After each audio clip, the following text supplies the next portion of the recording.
Continuando con los elementos esenciales de una computadora, que es la unidad 2, vamos a pasar ahora al tema 3. El tema 3 son las memorias, ¿no? La memoria RAM. La memoria RAM es un componente electrónico, ¿no?, que nos permite almacenar la información en forma ya sea temporal, en este caso temporal. No estamos hablando de las memorias USB, por ejemplo, todavía no. Más adelantito vamos a poder conversar con las memorias de esto, ¿no? Vamos a ver el funcionamiento, pero por ahora vamos a ver la memoria RAM, la memoria que va dentro del equipo. La memoria RAM almacena la información en forma temporal. ¿Por qué? Porque básicamente está trabajando con condensadores. El condensador es un elemento electrónico que almacena corriente eléctrica. Entonces, la idea es más o menos así. Es como un vasito, ¿no? Un vasito donde yo puedo almacenar corriente. Si lleno la mitad del vasito, ya menos de la mitad es 0. Si yo lleno más de la mitad, es 1. Entonces, ahí viene el famoso código de los ceros y 1. Como hemos visto en los temas anteriores, ¿no? El código binario, el bit. 8 bits es un byte. Entonces, guardamos en un bloque de 8, podemos guardar una información, por ejemplo, una letra tildada, como hicimos la demostración, o podemos guardar un código, un tilde. Entonces, así más o menos se guarda, pero como es un condensador, en la memoria RAM tiene que venir un circuito especial que se llama el circuito de refresco. Si el vasito se va descargando, viene el circuito de refresco y lo rellena hasta la mitad. Si está más de la mitad, está bajando, entonces lo rellena hasta el tope, para que mantenga su 1 y su 0. ¿Ya? Eso se llama el circuito de refresco. Por eso es que cuando a usted se le cuelga la computadora, ¿no? La otra vez un alumno me preguntó y me dijo: profesor, ¿por qué cuando la computadora se cuelga, yo no puedo recuperar la información? Porque en la pantalla todavía está la información, pero ahí está todo y yo quiero recuperarla porque he trabajado mucho. Yo le digo al alumno: ¿sabe qué? Lo que pasa es que tú quieres recuperar algo que ya perdiste. Cuando la máquina se cuelga, se resetea, se apaga, inmediatamente el circuito de refresco deja de funcionar. Por lo tanto, todo lo que está en la memoria se borra. Por eso es que la computadora no puede continuar trabajando. Por eso es que todito se bloquea. No hay forma de hacer ningún tipo de trabajo secuencial porque no hay donde buscar el programa secuencial. No es que se borró la memoria, pero está en la pantalla, yo lo veo, claro. Lo que tú estás viendo es una parte de una memoria especial que se llama la memoria de video, que está dentro de la tarjeta de video, ¿no? Si es una tarjeta aparte, entonces normalmente las tarjetas de video vienen con su propia memoria. Si es una tarjeta integrada dentro de la misma placa, entonces se reserva un pedazo de la memoria RAM para memoria de video, ¿ya? Entonces lo que tú estás viendo es un dibujo, no estás viendo tu trabajo, ¿correcto? Entonces esa es la forma como ustedes pueden entender eso de que se cuelga la computadora y se borra todo, ¿no? Entonces vamos a ver los tipos de memoria, ¿no? Los tipos de memoria, ¿ya? Dicen, por ejemplo, la memoria es la memoria ROM y la memoria RAM. ¿Qué diferencia hay entre la memoria ROM y la memoria RAM, ¿no? La memoria ROM, Real Only Memory, la memoria de solo lectura, es una memoria que ya viene diseñada especialmente y trabajada y rellenada de fábrica. Es una memoria que antiguamente, bueno, no se podía cambiar. Ahora sí han mejorado las tecnologías, sí lo podemos cambiar, pero ahora decimos que la memoria ROM es una memoria fija, una memoria que no funciona. La idea, por ejemplo, es si tú tuvieras un Super Nintendo o un Nintendo, sabrías muy bien que usan unos cartuchos. A la hora que tú pones el cartucho puedes jugar, ¿no es cierto? El juego también es un programa. A la hora que tú pones el cartucho, eso está grabado en memoria ROM. Ah, pero yo lo puedo configurar. Sí, tú puedes configurar una parte, pero no puedes cambiar el juego. Entonces eso ya está fijo ahí. Ahora tú agarras el cassette, lo guardas un mes, 2 meses, lo vuelves a colocar y sigue funcionando. ¿Por qué? Porque la programación está fija, está en una memoria ROM, una memoria que no cambia por nada. ¿Está bien? En cambio, la memoria RAM es una memoria aleatoria, Random Access Memory. significa memoria de acceso aleatorio. ¿Qué significa eso? Significa lo que le expliqué antes, de que solamente funciona cuando la corriente está trabajando, ¿no? El circuito de refresco constantemente va llenando la memoria para mantener la información dentro de sus cavidades. Pero si no llega corriente o por algún motivo se colgó y no lleva la información, entonces el circuito de refresco deja de funcionar, por lo tanto se pierde la memoria. Usted resetea la máquina, ¿no? Como dije en unos capítulos anteriores, es muy bueno también tener el pozo a tierra, porque a la hora que tú reseteas la máquina, la máquina, toda esa corriente que queda en las memorias, toda esa corriente la manda a masa, ¿ya? Se borra todo, ¿no? Esa es la memoria aleatoria, ¿ya? Muy bien, dentro de eso podemos tener, dentro de la memoria ROM, ¿ya? Tenemos varios tipos de memoria ROM de acuerdo a cómo ha sido avanzando, ¿no? Una memoria programable, ¿sí? Que se trabajaba directamente, ¿no? Solamente se podía programar una vez, antiguamente. Después una memoria que se podía borrar, la erase servers, ¿no? Una memoria que permite el borrado del contenido, ¿no? Después de la grabación. Después también había una memoria que se llama la Electric, la EEPROM, ¿no? La EEPROM es una memoria que permite borrar la grabación, pero solamente con pulsos eléctricos desde la misma máquina. Pero ahora nosotros trabajamos con las flash ROM. La flash ROM es una memoria ROM, ¿no? Física básica, no permite ser borrada, pero es una memoria especial donde nosotros podemos repetidamente poder cambiar el software de esa memoria, claro, con unos programas especiales, ¿no? Los programas especiales para poder, ¿no?, cambiar el BIOS de la máquina, ¿no? Mayormente estas memorias trabajan para el BIOS. ¿Y qué es el BIOS de la máquina, ¿no? El BIOS de la máquina, ¿no?, es el sistema básico de entrada y salida. Ahí está guardado la información de la placa, ¿no?, para poder trabajar. Por eso que el BIOS es un programa. A la hora que nosotros prendimos la máquina, como hablamos en temas anteriores, lógicamente, dijimos que prendimos la máquina y el primer software que trabaja es el BIOS. Empieza a prender las lucecitas y verifica todo. Ese programa puede ser cambiado, pero ¿cuándo lo cambiamos? Yo pregunto y me dicen a mí, ingeniero, ¿por qué hay que cambiar el BIOS de la máquina? Simplemente cuando, por ejemplo, algún periférico no detecta la máquina. Vamos a ponerle que tú tengas una memoria de 16 gigas, ¿no? Una memoria USB de 16 gigas, lo colocas en la máquina y no lo lee, no lo detecta.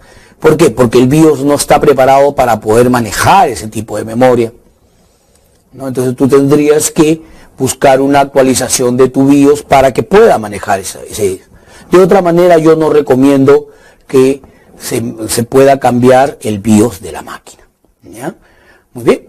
En cuestión de la memoria RAM, la memoria principal, ¿no? La memoria RAM es la memoria principal. Es una memoria, ¿no?, aleatoria que rápidamente se descarga y constantemente tiene que estar alimentada, porque si no, se borra, por eso se llama memoria de acceso aleatorio. En la memoria RAM tenemos dos tipos de memoria: la memoria estática y la memoria dinámica. La estática le dicen la SRAM, ¿ya? Es una memoria, ¿no?, que no necesita refrescarte, es muy rápida, ¿ya? Es muy rápida, ¿no? Su funcionamiento trabaja ya no con condensadores, sino con transistores, los cuales consumen una alta cantidad de energía, cosa peligrosa para la máquina. Entonces, por eso es que la SRAM se usa única y exclusivamente para los cachés, ¿no? Caché de disco duro, sabían, los discos duros también tienen memoria para poder trabajar rápidamente. Los cachés de las memorias, la memoria, ¿no?, la memoria caché L1 y la L2, ¿no?, la memoria de nivel 1 y del nivel 2, ¿no? Todo lo que, donde podemos hacer opciones rápidas, ¿no? Inmediatamente en los microprocesadores, la SRAM la pone. ¿Por qué? Porque es una memoria súper rápida, mucho más rápida que la DRAM, ¿no? La memoria dinámica es rapidísima, pero tiene un problema: calientan demasiado, consumen mucha energía, ¿no? Entonces, para poder tener, por ejemplo, 1 giga 1 giga de SRAM en una máquina, a la actualidad, fíjense que estamos muy adelantados en esto, tendría que tener como una regla de 30 centímetros. ¿No vieron la diferencia? Mientras que las memorias son pequeñitas, como vamos a ver, ¿no? Puede entrar, la otra sí tiene que tener muy largo. Y aparte de eso, va a tener que tener un montón de enfriamiento, porque eso va a calentar enormemente. Por eso que la SRAM no se ha convertido en memoria principal todavía, ¿no? Es rápida, es muy rápida, no hay nada que hacer, a comparación de la DRAM, le deja atrás, pero tiene sus bemoles, ¿no? O sea, tiene problemas porque a la hora que trabaja calienta demasiado y a la hora que hace el movimiento o el calor se expanse en todo esto, entonces no es conveniente. La DRAM, la memoria dinámica, esa memoria sí ya no es tan rápida, pero sí es bastante cómoda. ¿Por qué? Porque puede reducirse pequeñitamente, no tiene necesidad de ocupar mucho espacio como la SRAM, no produce demasiado calor, ¿no? Y trabaja rápidamente, ¿no? Con los sistemas modernos que estamos trabajando ahora, con la DDR1, DDR2 y ahora la DDR3, estamos pasando a la DDR4, las velocidades van aumentando, entonces la SRAM ya se está olvidando un poquito porque es muy cara, calienta demasiado y ocupa mucho espacio, ni hablar, ¿no? En cambio la DRAM no es cara, es barata, ¿sí? No ocupa mucho espacio, no calienta demasiado y funciona adecuadamente. Esa es la memoria dinámica, la SDRAM. ¿Sí? Muy bien, dentro de la memoria estática tenemos prácticamente 2 sistemas, el sistema sincrónico a ráfagas y el sistema de registro de entrada y salida. Son 2 modelos dentro de este tipo de memorias, nada más. En la memoria estática, como le digo, se usa ahora en la actualidad se usa para los cachés, ¿no? Para los cachés de procesadores, para los cachés de disco, también para las memorias de las tarjetas de video, para los cachés, para los aceleradores de video, ¿no? Y todo lo demás. Ese es el tipo de memoria, ¿sí? De la dinámica, nosotros vamos a tener varios modelos. Tenemos la FPM, la EDO, la BEDO, la SDRAM, la DDR, la que nosotros conocemos, y la RDRAM. La FPM, ¿no? El modo paginado, es una memoria muy antigua, se usaba en la 286 y en la 386, ¿no? Los accesos, como trabajaban con la memoria SIM, una memoria pequeñita, ¿no? Que solamente era más que 256K, nada más, y llegaban hasta 1 mega a 2 megas, nada más. Sí, pero tenían una muy buena velocidad de bus, ¿no? Trabajaban a 66, ¿no? ciclos por segundo, megaciclos por segundo, ¿no? Y también podía trabajar con una Pentium, pero muy rara veces, ¿no? La EDO fue una de las primeras memorias que salieron en encapsulado TIM, como lo vamos a ver más adelantito. El encapsulado, la memoria era sincrónica, rápida, veloz, pero había un pequeño problema, ¿no? Calentaba un poquito demasiado y tenía ciertas dificultades en la conversión, pero se mejoró. ¿Qué cosa? Anteriormente en la SIM, cuando uno quería cambiar la memoria tenía que sacar todas las memorias, ¿no? Y comprar el banco completo. O sea, tengo 2 memorias y tengo que ir a poner 4. Perfecto, no había problema, pero tenía que vender esas 2 para poner 4. ¿Por qué? Porque las 4 tenían que ser de la misma fabricación. No había compatibilidad. En cambio, a partir de la EDO, la memoria sincrónica, ya había compatibilidad. Tú podías poner 1, 2, 3. En cambio, en la otra se tenía que poner de pares, 2 o 4. No podía ponerse de otra manera, porque si ponías 1 no funcionaba. En cambio, en esta de acá, en la memoria no sincrónica, sí podías poner una sola memoria, ya sea en esa época de 32 megas, de 64 megas, de 128, ¿no? De 256, de 512, 1, 2, y podías combinar, podías poner 128 de 256, ¿no? Para una Pentium 4. Después salió la BEDO. La BEDO era una EDO pero por ráfagas, una muy rápida, pero normalmente la usaban para poder trabajar en las notebook, las computadoras, ¿no? Portátiles pequeñas, ¿no? Eran más chiquitas. Trabajaba muy rápido, ¿no? Y debido por su demanda rápida, de rápido, podía reducirse bastante pequeño y podía darse en microopciones, ¿no? La SDRAM es la que nosotros mayormente ya estamos usando, ¿no? La de acceso sincrónico aleatorio. Esta memoria, ¿no?, trabaja a una velocidad más rápida de entre 25 y 10 nanosegundos, o sea, la milésima parte de un segundo de trabajo, ¿no? Y todos los módulos eran en DIN. El encapsulado era el DIN. El encapsulado significa la forma como trabaja o sea, cómo se fabrica, cómo se ensambla la memoria, ¿no?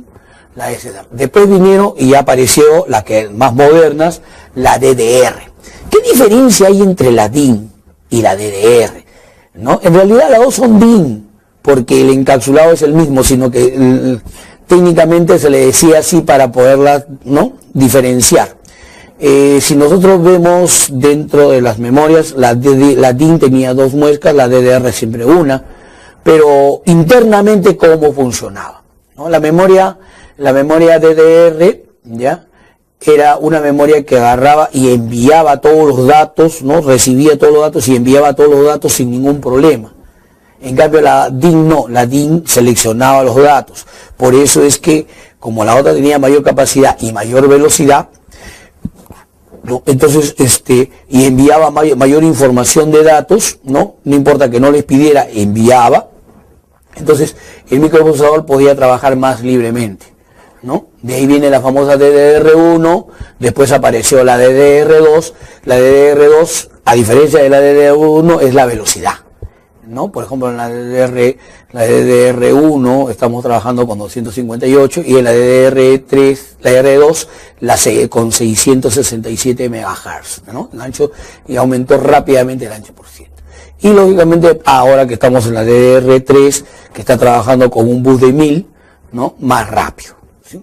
Y entre ellas apareció una memoria, entre la DIN y la DDR, apareció una memoria Rambus, ¿no? La Rambus, más conocida como la memoria RIM, una memoria muy rápida, muy especial, pero tenía que trabajar con un bus también especial, ¿no? Unas placas especiales para poder manejar este tipo de memoria. No tenían mucha compatibilidad y la fabricación era muy selecta, pero eran unas memorias muy rápidas, ¿no? Se mantenían entre la DDR y DDR1, pero ahora que han aparecido la DDR2 y la DDR3, ya prácticamente quedaron en olvido porque estas han aumentado mucho la velocidad, ¿sí? El tipo de encapsulado. Vamos a hablar ahora, hemos visto los modelos y hemos visto cómo ha ido evolucionando la memoria, pero en la parte interna. Ahora vamos a ver cómo han evolucionado en la parte externa, o sea, en la parte física. A eso se le llama el encapsulado. El encapsulado es la forma cómo fabrican este tipo de memoria. El primer encapsulado que apareció fue el encapsulado DIT, el que ustedes conocen como el chip. Un chip de esos normales que venden en los sitios que venden elementos electrónicos, ¿no? Los chips son los de patita, como ustedes pueden ver en la pantalla, los DIT, el encapsulado. Después apareció el SIM, ¿no? El SIM es un encapsulado, como ustedes lo vieron ahí, ya como están viendo, tenía de 32 y de 72 pines. Entonces, aquí, ¿qué pasaba? Cuando se trabajaba con este tipo de memoria, primeramente no eran compatibles. La memoria tenía que tener la misma fabricación, era la misma fábrica, y se le decía, por ejemplo, raya 5, raya 8 y raya 10, era, ¿no?, su velocidad. Entonces, había que comprar. Si yo trabajaba con el más pequeño, que es de 38, acá abajo, como ustedes están viendo en la pantalla, ¿sí?, tenía que poner 4 memorias, no podía poner 1, 2 o 3, tenía que poner 4. Y en la parte de arriba, cuando trabajaba con el módulo más grande, tenía que poner 2, no podía poner 1, para poder cerrar, ¿no?, el circuito. ¿Por qué? Porque los módulos de arriba ya eran de 16 bits y los dos módulos completaban 32, mientras que los módulos más pequeños eran de 8 bits. Entonces, para poder completar los 32 que era de la placa, ¿no?, tenían que ponerse 4. Esa es la memoria SIM. La memoria SIM. La memoria SIP con S es una memoria que no tuvo mucho auge, por lo mismo que no se podía manipular mucho. Eran unas memorias que tenían unas puntitas, ya igualito que la DIT, ¿no? La SIM, pero tenían puntitas. El problema era que las puntitas eran tan débiles que si tú colocabas mal, las rompías y adiós memoria. No eran muy prácticas. Salieron, pero no pegaron mucho porque no eran muy prácticas a la hora de colocar y manipularlo. No estaban al alcance del dinamismo que se tiene dentro del mercado. ¿Sí? El encapsulado DIT. El encapsulado DIN es el encapsulado que ustedes están viendo ahorita en la pantalla, es el encapsulado que se usa hasta el momento. Ya es ese tipo de encapsulado, ya es la forma que se va a poner por los dos lados, tiene contactos a los dos lados, ¿no? Y los pines van variando de acuerdo al tipo de memoria. Por ejemplo, esta es una memoria SDRAM, ¿ya? Una memoria DIN que de 16, de 32, de 64, de 128, y lo máximo que llegó fue hasta 512. Ya 512. No fabricaron, bueno, no tengo conocimiento de que hayan fabricado de 1 giga de esta memoria. Se usaban en la Pentium 1, Pentium 2, Pentium 3 y hasta en la Pentium 4 antiguas, ¿no? En cambio, en las Pentium 4 modernas ya se usaron las DDR. Pero con estas mismas aparecieron, ¿no?, las SO-DIN. La SO-DIN, ¿ya?, o sea, la de perfil bajo, eran más pequeñitas. Estas se usaron para las laptops, ¿no?, para las computadoras ya más pequeñas. Eran tan pequeñas, básicamente, como pueden ver ustedes en la pantalla, 1 centímetro en kilo llegaba a 4 centímetros, 5 centímetros, no eran muy grandes. Y eso iban conectadas abajo, porque la razón de espacio pedían. Se llamaba SO-RIN o la SO-DDR, ¿no? La diferencia que hay entre la DIN y la DDR en el modelo es solamente sus pines. Por ejemplo, en la DIN normalmente ustedes van a ver dos muescas y en la DDR solamente van a encontrar una muesca dentro del slot de la conexión, ¿no? La DDR tiene una sola muesca, ¿no?, y un solo lado. Ahora, ¿qué la diferencia entre la DDR1 y DDR3? Es que esa mosquita está movida un poquito más a un costado. Por eso que en un slot de DDR1 no podemos poner una DDR2, porque no ingresa, ¿no? El pin que está al medio, ¿no?, si ustedes observan en la pantalla, van a ver que el slot celeste al medio prácticamente tiene una rayita, y esa rayita es para poder poner, ¿no?, la muesca. Esa rayita puede moverse, ¿no?, lo mueve dependiendo de si es DDR1, si es DDR2 o si es DDR3. ¿Ya? La DDR2 está trabajando con una cantidad de pines bastante grande, 240 pines, ¿no? Y la diferencia, como pueden ver ustedes en la pantalla en este momento, es la muesca. Vean las dos DDR, ¿no?, la DDR1 y la DDR2. La muesca ha corrido un poquito a la derecha. ¿Para qué? Para evitar, ¿no?, que se coloque una memoria DDR1 en un slot R2 o viceversa. ¿Por qué? Porque trabajan con diferentes voltajes, ¿no? Los voltajes son diferentes. Se pueden malograr. Y lógicamente tampoco la velocidad son iguales. Sus velocidades son diferentes, ¿no? Y la memoria, el encapsulado RIN, ¿no? El encapsulado RIN. El encapsulado RIN, como ven ahí, la memoria RIN también tenía una peculiaridad, ¿no? Tú comprabas una, ¿ya?, y te daban un adicional, ¿no? Vean ustedes en la pantalla, en la parte de abajo, ¿no?, al lado izquierdo de abajo, van a ver una plaquita verde y la otra es la memoria. Es solamente para poder llenar el zócalo. No se podía poner una, se tenía que poner dos para poder llenar el circuito. Entonces, como vendían una, le daban, ¿no?, solamente el puente, que era la tarjeta del otro lado. La otra tarjetita no es memoria, ya solamente es un puente. Las memorias son las que tienen las placas blancas de metal. Esas son las memorias RIN, ¿ya? ¿correcto? Muy bien, hemos hablado de memorias, hemos visto la evolución de las memorias, hemos conocido en la pantalla y todo lo que ustedes han visto sobre las memorias. Sobre todo, vamos a ver qué vamos a utilizar, dónde la vamos a utilizar esas memorias. Esas memorias las tenemos que utilizar en determinadas placas, ¿no? Por ejemplo, Pentium 1, DIN, ¿no? Normalmente es DIN, las antiguas. Pentium 1, DIN. Pentium 2, DIN. Pentium 3, DIN. Pentium 4, las más antiguas, también empezaron con DIN, pero las más modernas ya empezaron a usar DDR1, ¿no? Las Pentium 4.